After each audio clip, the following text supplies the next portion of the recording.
الله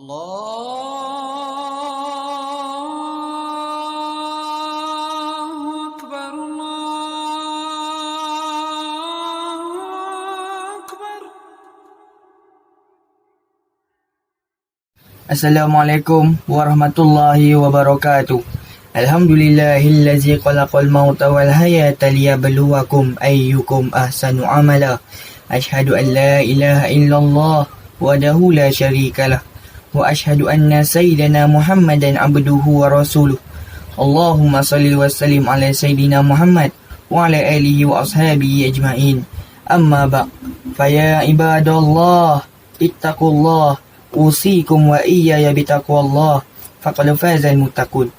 Sidang Jumaat yang dihormati, saya berpesan pada diri saya dan sidang hadirin, marilah kita bertakwa kepada Allah dengan bertaati perintahnya dan meninggalkan larangannya.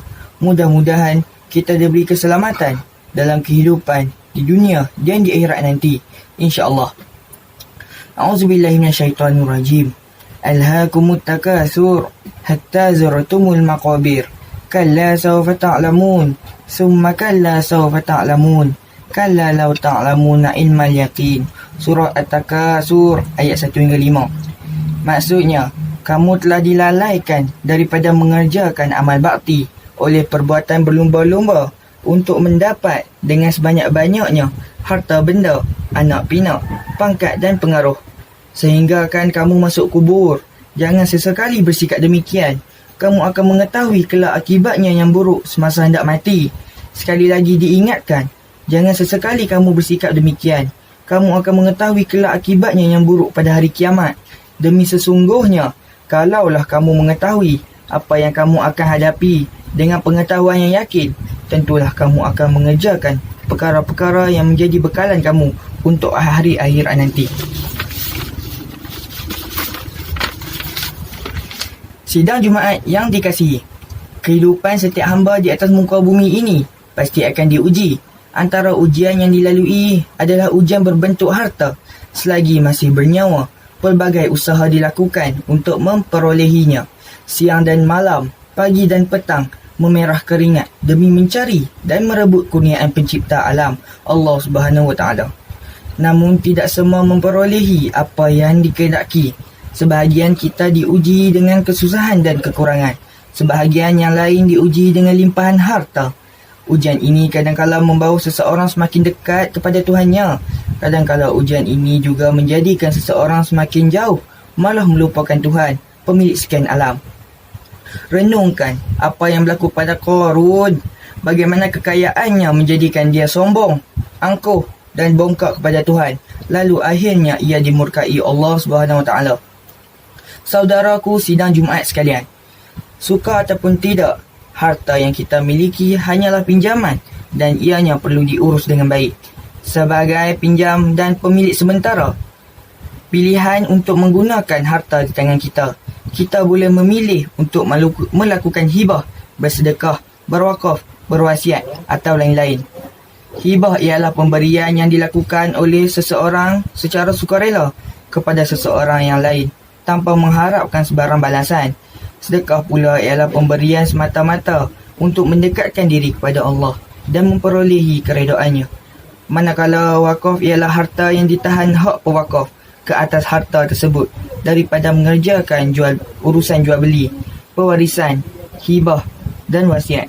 Dikekalkan sumber fizikalnya untuk kebajikan dengan niat untuk mendekatkan diri pewakaf kepada Allah. Dan akhir sekali, wasiat ialah pengakuan pemilik harta untuk memberikan sejumlah harta pada seseorang yang tidak layak menerima harta pusaka selepas kematiannya, dengan kadar tidak melebihi 1/3 hartanya setelah ditolak perkara-perkara yang perlu didahulukan.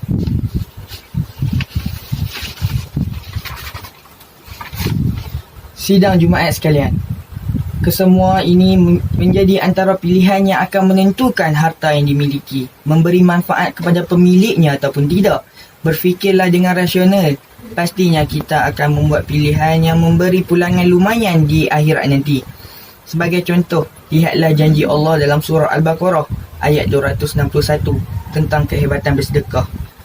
A'udzubillahi minasyaitonirrajim. Masalul ladzina yunfikuna amwalahum fi sabilillahi kamasali habbatin anbatat sab'a sanabila fi kulli sumbulatin mi'atu habbah wallahu yudha'ifu liman yasha wallahu wasi'un alim. Surah Al-Baqarah ayat 261. Maksudnya, bandingan derma orang-orang yang membelanjakan hartanya pada jalan Allah ialah sama seperti sebiji benih yang tumbuh menerbitkan 7 tangkai. Tiap-tiap tangkai itu pula mengandungi 100 biji. Dan ingatlah, Allah akan melipat gandakan pahala bagi sesiapa yang dikehendakinya. Dan Allah maha luas rahmat kurnianya, lagi meliputi ilmu pengetahuannya. Sidang Jumaat yang disayangi, harta ialah sesuatu yang disukai. Harta mengikat dan menambah hati-hati manusia. Harta menjadikan seseorang alpa dan leka. Terkadang harta juga boleh memutuskan hubungan sesama saudara, menjadikan manusia lupa pencipta. Akhirnya boleh menghumban manusia ke jurang neraka. Wal'iyyazubillah. Oleh itu, dalam kesempatan masa yang masih Allah kurniakan ini, manfaatlah harta kita pada jalan yang diredai oleh Allah Subhanahu Wa Taala. Hadirin yang dimuliakan, sekian lama masjid dan surau ditutup akibat pandemik COVID-19 yang melanda. Dalam tempoh tersebut, masjid-masjid mengeluarkan dana membantu anak kara yang terjejas. Pada masa yang sama, bayaran utiliti dan pengurusan perlu dilunaskan. Keadaan ini menyumbang kepada berkurangnya simpanan masjid dan surau. Hari ini, pintu masjid dan surau kembali dibuka luas untuk kita imarahkan.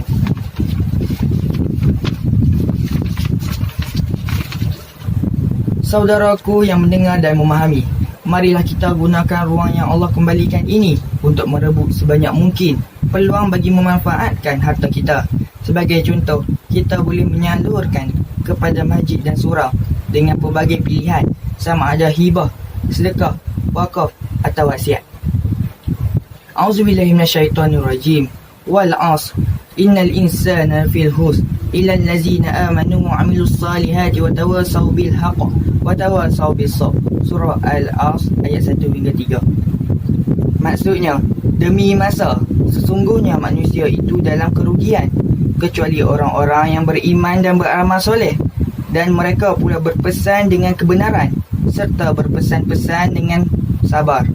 Barakallahu li wa lakum fil Qur'anil azim wa nafa'ani wa iyyakum bima fihi minal ayati wa zikril hakim wa taqabbala minni wa minkum tilawatahu innahu huwas samiul alim. Aqulu qawli hadza wa astaghfirullahal azim li wa lakum wa lisa'il muslimina wal muslimat wal mu'minina wal mu'minat fastaghfiruhu fa ya fawzal mustaghfirin wa ya najatat taibin.